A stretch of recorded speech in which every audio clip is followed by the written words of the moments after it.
আমি আমার ভুল বুঝতে পেরেছি বোন। সন্ধ্যা থেকে যা কিছু ঘটলো, এসব কিছুর জন্য আমি সত্যি মন থেকে অনুশোচিত। এই শিক্ষা পাওয়ার পর আমার আমার জরুরি ছিল। তোমার কথাগুলো আমি মাথায় রাখবো। মুহূর্তেই ফারহানের মুখের কথা টেনে নিল রূপল। ফোনের ভিডিওটা অফ করলো সে। ভ্রুযুগল কুঁচকে তীক্ষ্ণ গলায় ফারহানকে শুধালো, কথাগুলো পরে যদি মনে না থাকে তো তোকে তখন ঠিক কি শাস্তি দেওয়া উচিত নিজের মুখে বলে যা। কেন ভাই? শরবতের উপর তো আর কোনো ওষুধ নেই। বলেই ফারহান আর এক সেকেন্ডও জায়গায় দাঁড়ালো না। মানে মানে করে সে ছোঁ মেরে জায়গা থেকে দৌড়ে পালালো। একটিবারের জন্যেও আর পিছু ফিরে তাকালো না। ফারহানের যাওয়ার পথে তাকিয়ে নিহারিকা খিলখিলিয়ে হেসে দিল। হাসতে হাসতে সে ধপ করে সোফার উপর বসে গেল। হাসি যথেষ্ট চেপে রাখল রূপল। এমন হাস্যকর পরিস্থিতির মধ্যে সে জীবনে একবারই পড়ল। তবুও নিজের ভাব বজায় রেখে রূপল অন্যদিকে তাকিয়ে নিহারিকার দিকে ফোনটি এগিয়ে দিল। ভাবশূন্য গলায় বলল, নিন আপনার ফোন। হাসতে হাসতে নিহারিকা রূপলের হাত থেকে ফোনটি হাত বাড়িয়ে নিল। প্রশ্ন ছুড়ল, ভিডিওটা ঠিকঠাক ভাবে করেছেন তো? চেক করে নিন। নিহারিকা ফোনে মনোসংযোগ দিতেই রূপল হন হনিয়ে জায়গা থেকে প্রস্থান নেওয়ার জন্য সদর দরজার দিকে পা বাড়ালো। অমনি নিহারিকা পেছন থেকে অধীর গলায় রূপলকে ডাকলো। বসা থেকে দাঁড়িয়ে উঠে বলল, আরে কোথায় যাচ্ছেন আপনি? শরবতটা তো খেয়ে যান। পিছু ফিরে তাকালো রূপল। সূক্ষ্ম দৃষ্টিতে টি টেবিলের উপরে রাখা শরবতের গ্লাসটির দিকে দৃষ্টি নিক্ষেপ করলো। পরক্ষণেই আবার নিহারিকার দিকে তীক্ষ্ণ দৃষ্টি তাকালো। তিরিক্ষিপূর্ণ গলায় শুধালো, আমাকে কি ফারহান ভেবেছেন যে শরবতের লোভ দেখিয়ে আমার সাথেও যা ইচ্ছে তাই করতে পারবেন? তার মতো পাগল আমি? আপনাকে কেলাতে পারলে তো হতোই। সুহাসিনীর ভূত আপনার মাথা থেকে নামিয়ে দেয়া যেত। মিনমিনিয়ে কথাগুলো বলেই নিহারিকা রূপলের অগোচরে রূপলকে ভেঙচি কাটল। রূপল তার কথা শুনল কি না সেদিকেও আবার নজর রাখল। তরতরিয়ে জায়গা থেকে উঠে সে হেঁটে গেল রূপলের কাছে। রূপলের মুখোমুখি দাঁড়িয়ে কোমরে হাত গুজে ঝগড়ুটে ভাব নিল। খড়খড়ে গলায় প্রশ্ন ছুড়ল, আমি আপনার সাথে যা ইচ্ছা তা করব মানে? আমি কি কখনো আপনার সাথে খারাপ কিছু করেছি? করতে কতক্ষণ? মাথার মধ্যে তো নাটকের ভূত চেপেছে। বেআইনের প্রেম। আমি কিন্তু কিছুতেই এসবে পাত্তা দিচ্ছি না। মাইন্ড ইট, ওকে? ডান হাতের মধ্যমা আঙ্গুল দ্বারা রূপল নিহারিকার কপালের মাঝ বরাবর একটি খোঁচা মারল। নিহারিকাকে হাত দ্বারা ইশারা করে বলল, দূরে দূরে থাকবেন, ওকে? শোষ বেগে রূপল নিহারিকার সামনে থেকে প্রস্থান নিল। নিহারিকা হতভম্ব হয়ে রূপলের যাওয়ার পথে তাকিয়ে রইল। নাক ফুলিয়ে চুলগুলো এলোমেলো করে বলল, তোর কাছে যেতে আমার বইয়ের কাছে একটু সুদর্শন হয়েছে বলে আমার মাথা কিনে নিয়েছে। ভাগ্য ভালো হলে তোর থেকে সুদর্শন পুরুষ আমার বড় হতে পারে। তখন তুই এই হিংসায় জ্বলে পুড়ে মরবি, বদ রাগী ভীমরুল কোথাকার। ইতিমধ্যে বাড়ির সদর দরজা খোলা পেয়ে দুজন অপরিচিত মহিলা নিহারিকাদের বাড়িতে ড্রয়িং রুমে ঢুকে গেল। দুজনেই অপরিচিত, বিষয়টা এমন নয়। দুজনের মধ্যে একজনকে নিহারিকা অল্প অল্প চেনে। সামনের গলিতেই তাদের বাসা, তাই আসা যাওয়ার রাস্তায় একটু আধটু দেখা হয় মহিলাটির সাথে, তবে কখনো তেমন কথা হয়নি। হঠাৎ তাদেরকে দেখে নিহারিকা খানিক অপ্রস্তুত হয়ে গেল। দুজন মহিলাই নিহারিকার দিকে তাকিয়ে মুচকি হাসল। বিনিময়ে নিহারিকাও জোরপূর্বক হাসল। ভদ্রতার খাতিরে নিহারিকা দুজনকেই ভিতরে এসে বসতে বলল। পরিচিত মহিলাটিকে সে নম্র সুরে বলল, ভালো আছেন আন্টি? মহিলাটিও বেশ বিনয়ের সুরে নিহারিকাকে বলল, ভালো আছি মা, তুমি কেমন আছো? আলহামদুলিল্লাহ ভালো আছি। নিশ্চয়ই আপনারা আমার আম্মুর কাছে এসেছেন। আচ্ছা আপনারা একটু বসুন, আমি আম্মুকে ডেকে দিচ্ছি। বিরামহীন ভাবে কথাগুলো বলেই নিহারিকা তাড়াহুড়ো করে এই অস্বস্তিকর পরিবেশ থেকে বিদায় নিল। তার মাকে ডেকে পাঠালো মহিলা দুটির কাছে। তার রুমে প্রবেশ করেই সে খাটের উপর বেশ আরাম করে বসলো।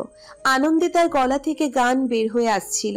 টুক করে নিহারিকা দিশার হোয়াটসঅ্যাপে ভিডিওটি সেন্ড করে দিল। দিশা এই মুহূর্তে অনলাইনে নেই। অনলাইন হলেই ভিডিওটি সে দেখতে পাবে। ফোনটা পাশে রেখেই নিহারিকা মনের সুখে লম্বা হয়ে শুয়ে পড়ল। পড়লো। পায়ের উপর পা তুলে খুশিতে গলা ছেড়ে গান গাইতে লাগলো। গানের কোনো আগামাথা নেই তার, নিজের মতো করে ভুলভাল লিরিক্সে গান গাইতেই লাগলো। ওয়াশরুম থেকে ফ্রেশ হয়ে সে মিনিট 15 মধ্যে বের হয়ে এলো। অমনি তার ফোনে একটি আননোন নাম্বার থেকে কল এলো। কলটি পেয়ে কপাল কুঁচকালো নিহারিকা। কলটি তুলবে কি তুলবে না সেই দোমনায় ভুগতে ভুগতে প্রথম কলটি প্রায় কেটেই গেল। দ্বিতীয় কলটি বেজে উঠতেই নিহারিকা টুক করে কলটি তুলে ফেললো। কর্কশ গলায় বলল, হ্যালো, কে? অমনি কোনো পুরুষ মানুষের আত্মচিৎকারের আওয়াজ নিহারিকার কানে ভেসে এলো। বিভৎস সেই আওয়াজ, গায়ের লোম কাটা দিয়ে উঠল নিহারিকার। সঙ্গে সঙ্গেই তার হাত থেকে ফোনটি বিছানার উপরে পড়ে গেল। শুকনো ঢোক গিলে নিহারিকা বড় বড় শ্বাস ফেলতে লাগলো। এদিক ওদিক অস্থির দৃষ্টিতে তাকাতে লাগলো। গলা দিয়ে শব্দ বের হচ্ছিল না তার, তবুও সে যথাসাধ্য চেষ্টা করলো তার মাকে ডাকার। তবে কিছুতেই যেন কিছু হলো না, কোনো আওয়াজই তার গলা থেকে বের হলো না। ইতিমধ্যেই আবার অন্য একটি আননোন নাম্বার থেকে তার নাম্বারে কল এলো। বাজতে থাকা কলটির দিকে নিহারিকা আতঙ্কিত দৃষ্টিতে তাকিয়ে রইল। সাহসে কুলালো না কলটি তোলার। প্রায় অনেকবার কলটি বেজে যাওয়ায় পর নিহারিকা কাঁপা কাঁপা হাতে কলটি তুলল। ফোনটি কানে তুলে সে ভয়ে চোখ মুখ খিচে বন্ধ করে নিতেই ফোনের ওই প্রান্ত থেকে রূপলের গলার স্বর ভেসে এলো। বিরক্তকর গলায় রূপল বলল, আচ্ছা, আমি মেবি ভুল করে আপনাদের বাসায় আমার ঘড়িটা ফেলে এসেছি। কাইন্ডলি ঘড়িটা একটু খুঁজে দেখবেন তো। নিশ্চুপ হয়ে রইল নিহারিকা। রূপালের গলার আওয়াজ শুনেও ঘোর যেন কাটল না তার। মনের ভয়টা এখনো দূর হলো না তার। এভাবে নিস্তব্ধতায় কয়েক সেকেন্ডও কেটে যেতেই তিক্ত হয়ে রূপল গলা ঝাঁকালো। নিহারিকা, আর ইউ হিয়ার? অমনি নিহারিকা বড় একটি রুদ্ধশ্বাস ফেলল। গলা ঝাঁকিয়ে ভয়ার্থ গলায় প্রশ্ন ছুড়ল, নাম্বারটা কার? কেন, আমার? এই নাম্বারটা সেভ করা ছিল। হ্যাঁ, এটা আমার নতুন সিম, আজই নিয়েছি, তাই সেভ করা ছিল না। পর মুহূর্তেই রূপল পুনরায় কৌতূহল নিয়ে প্রশ্ন ছুড়ল, কেন, আপনি ভয় পেয়েছেন? আমি ভয় পাই না। আচ্ছা, আমি ঘড়িটা খুঁজে দেখছি। এক সেকেন্ড, কলটা কাটবে না। আপনার ভয়েস শুনে মনে হচ্ছে আপনি স্বাভাবিক নন। কিছু হয়েছে কি? ব্যাপারটা পুরোপুরি এড়িয়ে যাওয়ার চেষ্টা করলো নিহারিকা। গা ছাড়া ভাব নিল সে। ভনিতা করে বলল, না তো, কি হবে? শ্লেষাত্মক গলায় রূপল বলল, না মানে, আন্টি মারধর করলো নাকি? আশ্চর্য, আম্মু আমাকে মারতে যাবে কেন? ওই যে শরবত খাইয়ে গুন্ডাকে খেলালেন যে। নিহারিকা হঠাৎ প্রশ্ন দিল। গভীর চিন্তিত গলায় প্রশ্ন ছুড়ল, আচ্ছা, আপনি ভয়েস পাল্টাতে পারেন? নিহারিকার এই অদ্ভুত প্রশ্নের মানে বুঝতে পারল না রূপল। বিস্মিত গলায় প্রশ্ন ছুড়ল, মানে? না, কিছু না। আচ্ছা, রাখছি। মেবি কোনো নাম্বার থেকে আমার নাম্বারে কল আসছে। আচ্ছা, আমি কলটা কাটছি। রূপল ওই পাশ থেকে কলটি কাটতেই নিহারিকার নাম্বারে আরো একটি নতুন নাম্বার থেকে কল এলো। মনে এবার জোর রাখলো নিহারিকা। নিজেকে যতটা সম্ভব স্থির করলো। নিজের মনোবলকে কিছুতেই ভেঙে পড়তে দিল না। বুকের ছাতি টান টান করে সে কলটি কানে তুললো। ঝাঁঝালো গলায় বলল, হ্যালো, কে? সানি বলছিলাম, তোমার বেলকনিতে একটু আসতে পারবে? আমি তোমার বাড়ির নিচে দাঁড়িয়ে। প্রয়োজনের তুলনায় অতিরিক্ত অবাক হলো নিহারিকা। বিপরীতে সানিকে কোনো প্রত্যুত্তর না করে সে ছুটে গেল ব্যালকনিতে। ব্যালকনির একপাশের পর্দা সরিয়ে বাড়ির নিচের দিকে দৃষ্টিপাত করতেই দেখলো সানি ফোন হাতে নিয়ে দাঁড়িয়ে। দূরদৃষ্টি তার নিহারিকার ব্যালকনিতে। দেখতে হতাশ এবং অপেক্ষায়মান সানিকে এক নজর দেখা মাত্রই নিহারিকা হুড়হুড়ি করে ব্যালকনির পর্দাটা টেনে দিল। কিছুতেই সানির সাথে মুখোমুখি হতে চায় না সে। দ্রুত পায়ে হেঁটে সে রুমের ভিতর ঢুকে গেল।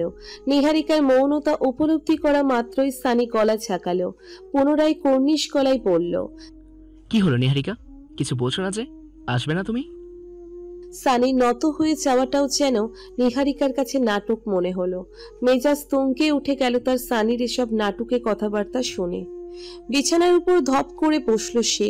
সোজা সাপটা গলায় বলল, না, আসবো না। তোমার সাথে তো আমার সব সম্পর্ক চুকেই গেছে। সেই জায়গায় তুমি কিভাবে আশা করো আমি তোমার কথা শুনে তোমার সাথে আবারও দেখা করতে যাব? সত্যি কি আমাদের মধ্যে সব সম্পর্ক চুকে গেছে নিহারিকা? তা আবার বলতে বাকি কি? ভাঙা জিনিস জোড়া লাগাতে আমি পছন্দ করি না। জিনিসটা যতই দামি হোক না কেন, তা আমি জোড়া লাগাতে নয়, বরং আরো ভেঙে চুরে ফেলে দিতে পছন্দ করি।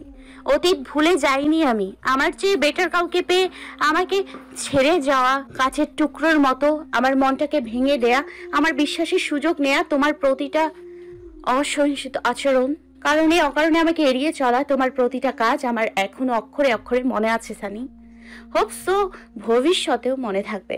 জীবন থেকে পাওয়া শিক্ষা কি কখনো ভোলা যায়?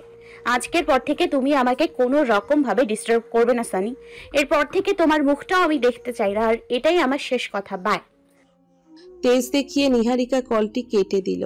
রাগে ফোঁসফোঁস করে সে একই জায়গায় প্রায় 2 থেকে 3 মিনিট বসে রইল। সানি চলে গেল কিনা তা শিওর হওয়ার জন্য সে পা টিপে টিপে হেঁটে ব্যালকনিতে গেল। ব্যালকনির পর্দা সরিয়ে নিচে তাকাতেই দেখল সানি হতাশ হয়ে তার বাড়ির সামনে থেকে হেঁটে চলে যাচ্ছে। তা দেখে স্বস্তির শ্বাস ফেলল নিহারিকা। চোখ বুজে বুকে হাত রেখে বলল, থ্যাঙ্কস গড, আপদটা বিদেয় হলো। শান্ত মেজাজ নিয়ে নিহারিকা রুমে ঢুকলো। ফোনটা বিছানার উপর রেখে চলে গেল সোজা রান্নাঘরে। গিয়ে দেখলো চায়ের পাতিলে 1 কাপ পরিমাণ চা রয়ে গেছে। বুঝতে বেশি বেগ পেতে হলো না তার। মা চাটা তার জন্য রেখে গেছে। হয়তো তাদের প্রতিবেশীদের জন্য চাটা বানিয়েছিলেন তিনি। সেই চা থেকেই তার জন্য চাটা রয়ে গেল। চাটা হালকা গরম করে নিহারিকা চা খেতে খেতে বাড়ির ড্রয়িং রুমে গেল। তার মা ছাড়া ড্রয়িং রুমে আর কেউ নেই। ব্যাপারটাই বেশ অবাক হলো নিহারিকা। সোফায় তার মায়ের পাশে বসে সে চিন্তিত গলায় প্রশ্ন ছুড়ল, কি হলো মা? তুমি একা যে? আন্টি নাকি চলে গেছেন? অমনি গাছ ঝাড়া দিয়ে জায়গা থেকে উঠে গেলেন মার্জিনা বেগম। চোখে মুখে রাগী ভাব তার। তেতে উঠে তিনি জায়গা থেকে প্রস্থান নিতে নিতে বললেন, হ্যাঁ, চলে গেছে। নেক্সট টাইম এই মহিলাদের আর আমাদের বাড়িতে জায়গা দিবি না। বেকুব হয়ে নিহারিকা তার মায়ের যাওয়ার পথে তাকিয়ে রইল। তার মায়ের এহেন উদ্ভট আচরণে সে চা খেতেও ভুলে গেল। ঠোঁট উল্টে নির্বোধ গলায় বলল, ব্যাপারটা কি হলো? মা হঠাৎ এতটা রিয়েক্ট করলো কেন? তাদের এই বাড়িতে জায়গা দিতেও বা না করলো কেন? হলোটা কি তাদের মধ্যে? মার্জিনা বেগমকে এখনই কোনো প্রশ্ন করতে চাইল না নিহারিকা। কিছুক্ষণ তার মাকে একা থাকতে দিল। এতে রাগটা নিয়ন্ত্রণে আসবে বলে মনে হলো তার। গরম গরম কোনো কিছুই ভালো নয়। সব কিছুতেই একটুখানি সময় দিতে হয়। সেই ফাঁকে চাটা খেতে খেতে নিহারিকা রূপলের ঘড়িটি খুঁজতে লাগলো। অমনি তার সূক্ষ্ম দৃষ্টি গেল টি টেবিলের নিচে। দেখলো ঘড়িটি ওখানেই পড়ে আছে।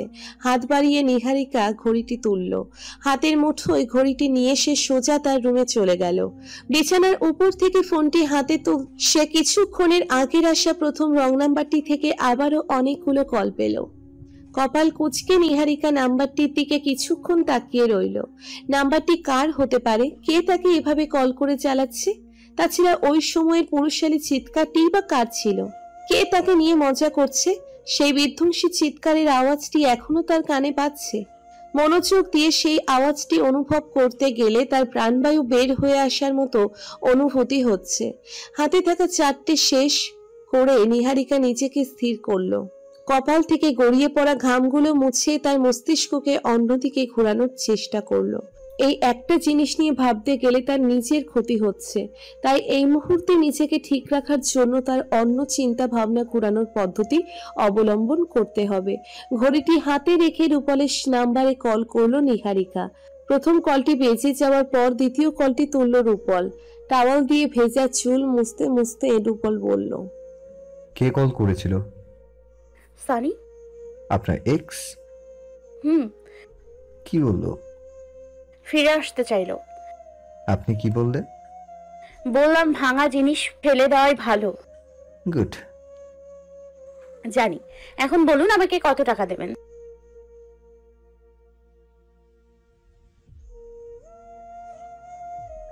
মানে কিসের টাকা?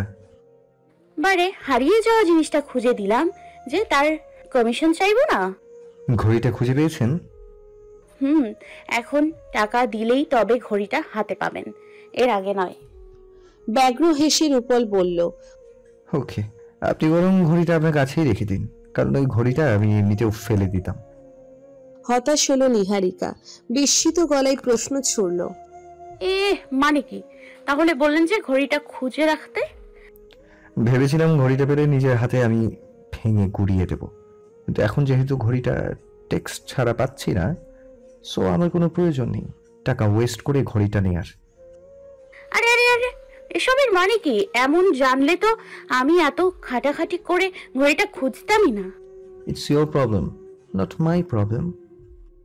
রূপলের অকুচ্ছারে মনে মনে অভিসন্ধি কষিয়ে নিহারিকা বলল, আচ্ছা, লোকটা আবার টাকা দেওয়ার ভয়ে ঘড়িটাকে নিতে অস্বীকার করছে না তো? ভাবতে পারে ঘড়িটা নিতে অস্বীকার করলে হয়তো আমি তাকে ঘড়িটা এমনি এমনি দিয়ে দিব। এটাও তো একটা ট্রিক হতে পারে, তাই না? আমি কি একবার তাকে বাজিয়ে দেখবো? যেই ভাবা সেই কাজ। গলাটা খাকিয়ে নিহারিকা মিচকে হেসে বলল, তাহলে এক কাজ করি, ঘড়িটা আমি বেচে দিয়ে টাকা উসুল করে ফেলি। As you wish. ওই ঘড়ির প্রতি আমার কোনো ইন্টারেস্ট নেই। একটু আগে বললেন না ভাঙা জিনিস ফেলে দেয়াই ভালো, এই ঘড়িটার অবস্থাও ঠিক তাই। বলেই রূপল কলটি কেটে দিল। নিহারিকা এতক্ষণে বুঝতে পারল ঘড়িটি নিতে রূপল কেন অস্বীকার করলো। রূপলের এই পরিবর্তন দেখে নিহারিকা খুশি হলো। ঘড়িটি সে সযত্নে তার ড্রেসিং টেবিলের ড্রয়ারে রেখে দিল।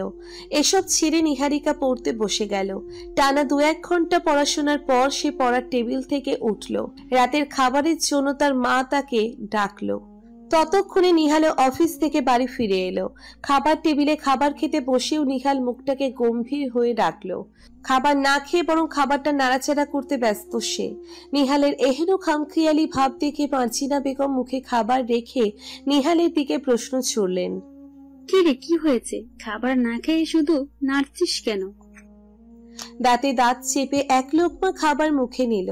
খাবারের দিকে তাকিয়েই তার মায়ের দিকে প্রশ্ন ছুড়ল, পিয়াসা তোমাকে কল করেছিল মা? না তো, কেন? কল দেওয়ার কথা ছিল নাকি? কাল থেকে এই অবধি তোমার কোনো খোঁজ খবর নেইনি। মুখটা কালো করে মার্জিনা বেগম বললেন, না, নেয়নি। হয়তো আমাকে এখনো তোর বউ আপন ভাবতে পারিনি। অমনি নিহাল খাওয়া থামিয়ে খাবারের প্লেটটা তার সামনে থেকে সরিয়ে দিল। চোয়াল উঁচিয়ে রকচটা ভাব নিয়ে বলল, আমার মনে হয় না এই সম্পর্কটা আর বেশি দিন টিকবে না। যত দ্রুত সম্ভব সম্পর্কটা ভেঙে দেওয়াই ভালো। বলেই নিহাল খাবার টেবিল ছেড়ে উঠে গেল। মার্জিনা বেগম পেছন থেকে নিহালকে অনেক ডাকলেও সে কোনো সাড়া দিল না। ছেলের মন খারাপ দেখে নিহালের বাবাও খাবার সম্পূর্ণ না খেয়ে আবার নিহালের থেকে উঠে গেলেন। সব দেখে এবং শুনেও নিহারিকা চুপ করেছিলেন। মার্জিনা বেগমও খাবারের প্লেটটা দূরে সরিয়ে হাই হুতাশ করে বললেন, আমি আমার ছেলের জীবনটাকে নষ্ট করলাম। একটা ফালতু অহংকারী মেয়ের সাথে ছেলেটার বিয়ে দিলাম। ছেলের জীবন তো শেষ করলামই। এখন আমার মেয়েটার ভাগ্যে কি আছে আল্লাহই ভালো জানেন।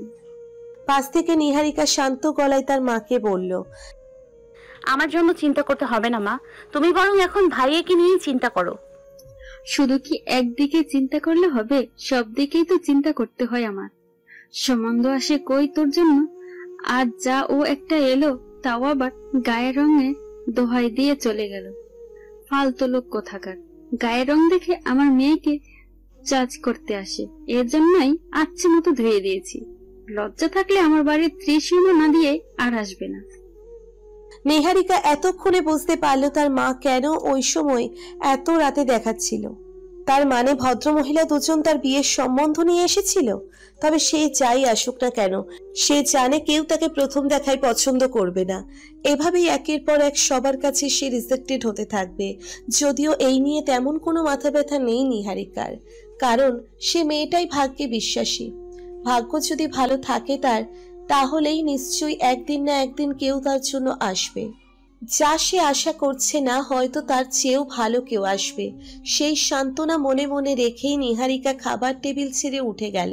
হাতটা ভালো করে ধুয়ে সে নিহালের ঘরে গেল। গিয়ে দেখলো নিহাল মাথার উপর হাত রেখে লম্বা হয়ে বিছানায় শুয়ে আছে। দেখতে বড্ড চিন্তাগ্রস্ত এবং বিষণ্ণ দেখাচ্ছে তাকে। দীর্ঘশ্বাস ফেলে নিহারিকা নিহালের পাশে এসে বসলো। ধীর গলায় নিহালের দিকে প্রশ্ন ছুড়ল, ভাবির জন্য বেশি মন খারাপ লাগছে ভাইয়া? কপাল থেকে হাতটা সরালো নিহাল। শোয়া থেকে উঠে বসলো। নিহারিকার দিকে ক্লান্ত দৃষ্টি নিক্ষেপ করলো, ব্যথিত গলায় বলল, সকাল থেকে তোর ভাবি আমার কলটা তুলছে না। 1000টা কল দেওয়া হয়ে গেছে এই অবধি। আমিও তো মানুষ বল, আমারও খারাপ লাগে। তুমি বরং কাল ভাবিকে গিয়ে নিয়ে আসো বাড়ি থেকে। তুমি গেলে সব ঠিক হয়ে যাবে। কিছু ঠিক হবে না। আমার মনে হচ্ছে পিয়াসা আমার সাথে থাকতে চাইছে না। তুমি তো বেশি ভেবে ফেলছো ভাইয়া। সারাদিন অফিসে কাজে কাজে ব্যস্ত ছিলা। তুমি বরং এখন একটু রেস্ট নাও, নিজেকে একটু সময় দাও, দেখবে সব ঠিক হয়ে গেছে। প্রত্যুত্তরে নিহারিকা কিছু বলার সুযোগ দিল না। নিহারিকা রুমের লাইট অফ করে সে দরজাটা বন্ধ করে নিজের রুমে চলে এলো। পিয়াসা এবার সত্যিই বাড়াবাড়ি করছে। বাড়ির সবার সামনে ব্যাপারটাকে নিহারিকা তুচ্ছ মনে করলেও ভিতরে ভিতরে সে ব্যাপারটাকে বড় করে দেখছে। বানিয়ে চলতে না পারলে তো সত্যিই সংসারটা টিকবে না। রাগে রেডি করে নিহারিকা রুমে ঢুকেই রূপলের নাম্বারে কল করলো। ওই পাশ থেকে রূপল কলটি তুলতেই নিহারিকা কর্কশ গলায় বলল, কি ব্যাপার? বোনের দিকে কি কোনো নজরই নেই আপনার? সবেমাত্র সিগারেটটা ধরাচ্ছিল রূপল, এর মধ্যেই নিহারিকার উস্কানিমূলক কথা। হঠাৎ রেগে গেল রূপল, সিগারেটটা হাতে তুলে নিয়ে প্রত্যুত্তরে ঝাঁঝালো গলায় বলল, মানে কি বলতে চাইছেন আপনি? রূপলের রাগী গলার আওয়াজ শোনা মাত্রই নিহারিকার মাথা আরো গরম হয়ে গেল। কোথায় সে রূপলের সাথে ঝাড়ি মেরে কথা বলবে তা নয়, বরং রূপল উল্টে তার সাথে গলা তুলে কথা বলছে। বগের মল্লুক নাকি সব? গাল ফুলালো নিহারিকা। রাগে কটমট করে প্রত্যুত্তরে বললেন নিহারিকা, বড় ভাই হয়েও বোনের প্রতি কোনো দায়িত্ব নেই আপনার। আবার বড় গলায় বলছেন, কি বলতে চাচ্ছি আমি? সিগারেটটিতে বুকে দিতে গিয়েও ঘেমে গেল রূপল। কপাল কুচকালো সে, মেজাজটাও তুঙ্গে উঠে গেল। ঝাঁঝালো গলায় প্রশ্ন ছুড়ল, আমি আমার কোন দায়িত্বটা অস্বীকার করেছি? কি করেছে কি আমার বোন? ঘুরিয়ে পেঁচিয়ে কথা না বলে যা বলার ডিরেক্টলি বলুন। তার রুমে গিয়ে একবার খুঁজে নিয়ে দেখুন, তার সাথে একবার কথা বলে দেখুন সে চাইছে নাকি। আমার ভাইয়াকে, এমনকি আমার পরিবার কেউ এভাবে ইগনোর করার কারণটা কি তার? কে কাকে ইগনোর করেছে? হয়েছেটা কি? আপনার বোন আমার ভাইকে ইগনোর করছে না, ভাইয়ার কল তুলছে না, আমাদের বাড়িতে ফিরে আসবে বলে এই ব্যাপারে আমাদের সাথে কোনো কথা বলছে। এভাবে একটা সম্পর্ককে ঝুলিয়ে রাখার কারণ কি? বিস্তারিত শোনার পর রূপল সিগারেটটিতে ফুঁক দিল। সিগারেটটিতে লম্বা একটি টান দিয়ে সে নাক থেকে হরদমে ধোঁয়া বের করলো। নেমে সেই রাগী ভাব ভুলে অত্যন্ত শান্ত গলায় বলল, এখানে অযথা রাগ দেখানোর কিছু নেই। It's normal. এটা তাদের স্বামী স্ত্রীর ব্যাপার, তারা বুঝে নেবে। হয়তো রাগারাগি হয়েছে দুজনের মধ্যে, সময় দিন ঠিক হয়ে যাবে। আমি সিরিয়াস মিস্টার রূপল, ব্যাপারটা তাদের স্বামী স্ত্রীর মধ্যে সীমাবদ্ধ নেই। আমার মনে হচ্ছে আপনার বোন এই সম্পর্কটাকে মন থেকে মানতে পারছে না, কিংবা সম্পর্কটাকে টিকিয়ে রাখতে চাইছে না। তার হয়তো আমার ভাই কিংবা আমার পরিবারকে পছন্দ হয়নি, অতীত নিয়েই এখনো পড়ে আছে সে। এভাবে চলতে থাকলে তো সম্পর্কটা ভাঙতে বেশি সময় লাগবে না। পরপর 3টি টানে সম্পূর্ণ সিগারেটটি শেষ করলো রূপল। দীর্ঘ এক রুদ্ধশ্বাস ফেলে সে ধীর গলায় নিহারিকাকে বলল, আচ্ছা, আমি এই বিষয় নিয়ে পিয়াসার সাথে কথা বলছি। হ্যাঁ, এক্ষুনি বলুন। কথা বলার পর আপনার বোন কি জানালো সেটাও আমাকে জানাবেন। রাত বেরাতে ফোন দিয়েছেন আমার সাথে ঝগড়া করার জন্য? তো কিসের জন্য ফোন দিব? আমি নিশ্চয়ই সুহাসিনী নই যে মিষ্টি মিষ্টি কথা বলার জন্য আপনাকে ফোন দিব। হাপিত্তিস করে রূপল বলল, চাইলেই তো আর সুহাসিনী হওয়া যায় না। সুহাসিনী ছিল, আছে, আর ভবিষ্যতেও থাকবে। হ্যাঁ, কঙ্কাল হয়ে থাকবে, কঙ্কালের ভূত হয়ে আপনার ঘাড় মটকাবে। আমি চাই সত্যি সুহাসিনীর ভূত হয়ে ফিরে আসুক, আপনার ঘাড় মটকাক। বলে নিহারিকা চট করে কলটি কেটে দিল। তীব্র রাগ নিয়ে ঘরের দরজাটি লাগিয়ে দিল। ঘুমানোর জন্য অগোছালো বিছানাটিকে গোছাতে লাগলো। শলার ঝাড়ু দিয়ে বিছানাটা ছাড়তে ছাড়তে বলল, কথা শুরু করলাম ভাবি আর ভাইকে দিয়ে, আর শেষ হলো সুহাসিনীকে দিয়ে। প্রবলেম সলভ করতে গেলাম, সেখানেও সুহাসিনী। এই লোক কবে যে সুহাসিনীকে ভুলতে পারবে আল্লাহ তাআলাই ভালো জানে। ঘরের লাইট নিভিয়ে শুয়ে পড়ল নিহারিকা। চক্ষু চোরা ক্লান্তি নিয়ে চোখ বুঝতেই তার চোখে আরামের ঘুম ধরা দিল। ধীরে ধীরে গভীর নিদ্রায় তলিয়ে গেল সে। মুখ থেকে যেন সিগারেটের গন্ধ বের না হয় সেজন্য রূপল কয়েকবার ভালোভাবে কুলি করে ফ্রেশ ট্রেশ হয়ে পিয়াসার ঘরে গেল। বিছানায় শুয়ে ফোন টিপছিল পিয়াসা। অপ্রত্যাশিতভাবে রূপলকে তার ঘরে দেখা মাত্রই সে শোয়া থেকে উঠে বসল। মৃদু হেসে রূপলকে বলল, আসো ভাইয়া। কিঞ্চিত গম্ভীর ভাব নিয়েই রূপল পিয়াসার পাশে বসল। ক্ষীণ দৃষ্টিতে পিয়াসার দিকে তাকালো, রাশভারী গলায় শুধালো, তোর ওই বাড়িতে যাচ্ছিস কবে? কপাল কুঁচকে এলো পিয়াসার, তীক্ষ্ণ গলায় শুধালো, ওটা আমার বাড়ি হলো কবে থেকে? বিয়ের পর শ্বশুর বাড়িও মেয়েদের আর একটা বাড়ি হয়। কিন্তু ওটাকে আমি বাড়ি মনে করি না। কারণ আমি ওই বাড়িতে যেতে চাই না। চোখে মুখে রাগী ভাব ফুটিয়ে তুলল রূপল। চোয়াল শক্ত হয়ে এলো তার, রুক্ষ গলায় বলল, আমি যে কারণটা তোকে জিজ্ঞেস করেছি তুই কিন্তু সেই কারণটা আমাকে বলছিস না। রূপলকে সম্পূর্ণ অবাক করে দিয়ে পিয়াসা উচ্চ গলায় বলল, আমার ওই বাড়িতে ভালো লাগে না, ব্যাস এটাই কারণ। পিয়াসার সাহস দেখে রেগে গেল রূপল। ঠাস করে পিয়াসার গালে চড়ে এক চর বসিয়ে দিল সে। দাঁতে দাঁত চেপে বলল, যেমন আদর করে মাথায় তুলতে পারি তেমনি বেয়াদবি করলে মাথায় তুলে আছাড়ও দিতে পারি। তুই যদি মনে করিস যে দিনের পর দিন তুই অন্যায় করে যাবি আর আমি বা আমরা চুপ করে থাকবো, তাহলে কিন্তু সেটা ভুল ভাবছিস তুই। আমাদের ফ্যামিলির একটা মান সম্মান আছে, সেই সম্মান আমরা তোর জন্য নষ্ট হতে দেব না। কালই তুই ওই বাড়িতে ফিরে যাবি, আমি তোকে ওই বাড়িতে রেখে আসবো। যদি আমার কথা অমান্য করার চেষ্টা করিস তো আমার আগের খারাপ রূপটা দেখতে তোর 2 সেকেন্ডও সময় লাগবে না। Mind it. পিয়াসাকে ঠান্ডা মাথায় হুমকি দিয়ে রূপল হনহনিয়ে পিয়াসার রুম থেকে বের হয়ে গেল। গালে হাত দিয়ে চোখে টলমল জল নিয়ে পিয়াসা রূপলের যাওয়ার পথে তাকিয়ে রইল। ঠোঁট ভেঙে কেঁদে বলল, ওই নেহাল ইডিয়টটার জন্য আজ আমার ভাইয়াও আমার গায়ে হাত তুললো। হাতের কাছে পেয়ে নিয়ে আমি তাকে ঠিক গলাটা টিপে ধরে মেরে ফেলবো। ইতিমধ্যে নিহাল বেহায়া হয়ে পুনরায় পিয়াসার নাম্বারে কল করলো। ফোনে নিহালের কলটি বেজে ওঠা মাত্রই পিয়াসা রাগে গজগজ করে কলটি তুলল। কাতর গলায় নিহাল হ্যালো বলতেই পিয়াসা সনসনিয়ে বলল, নিজে আমাকে মারতে পারছেন না বলে এখন আমার ভাইয়াকে পাঠিয়েছেন আমাকে মারধর করার জন্য? এত ধূর্ত আপনি? সাপও মারবেন কিন্তু লাঠিও ভাঙবেন না? বেকুব হয়ে গেল নিহাল। পিয়াসার কথার আগামাথা কিছুই বুঝতে পারল না সে। নির্বোধ গলায় শুধালো, হোয়াট? এসব কি বলছো তুমি? আমি আবার কখন রূপলকে পাঠালাম তোমাকে মারধর করার জন্য? এখন খুব দুধের ধোয়া তুলসী পাতা সাজা হচ্ছে তাই না? ভণ্ড লোক একটা। আমি জাস্ট অবাক হয়ে যাচ্ছি, আমি থাকতে রূপল আমার বউয়ের গায়ে হাত তুললো কিভাবে? এত বড় সাহস তাকে কে দিল? ইস, মারটার খাওয়ানোর পর এখন খুব নাটক করা হচ্ছে তাই না? পেয়ে নিয়ে আপনাকে হাতের কাছে, এরপর দেখাবো মজা। আমাকে মার খাওয়ানো না?